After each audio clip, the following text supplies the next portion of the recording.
حضرت ابن عباس رضی اللہ عنہ فرماتے ہیں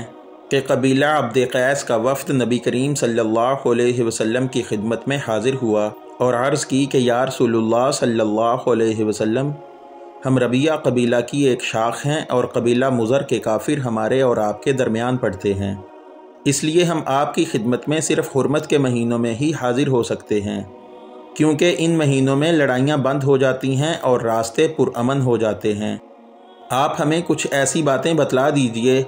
جس پر ہم خود بھی عمل کریں اور اپنے قبیلہ کے لوگوں سے بھی ان پر عمل کرنے کے لیے کہیں جو ہمارے ساتھ نہیں آ سکے ہیں۔ حضرت صلی اللہ علیہ وسلم نے فرمایا، میں تمہیں 4 باتوں کا حکم دیتا ہوں اور 4 چیزوں سے روکتا ہوں۔ اللہ تعالیٰ پر ایمان لانے اور اس کی وحدانیت کی شہادت دینے کا۔ یہ کہتے ہوئے آپ صلی اللہ علیہ وسلم نے اپنی انگلی سے ایک طرف اشارہ کیا۔ نماز قائم کرنے کا، پھر زکوٰۃ ادا کرنے کا اور مال غنیمت سے 5واں حصہ ادا کرنے کا حکم دیتا ہوں، اور میں تمہیں کدو کے برتن سے اور سبز مٹی کے بنے مرتبان سے اور کھجور کی جڑ سے بنائے گئے برتن سے اور تارکول لگا کر پانی بند کیے برتن کے استعمال سے منع کرتا ہوں کہ یہ تمام اشیاء شراب کی تیاری میں استعمال ہوتی ہیں۔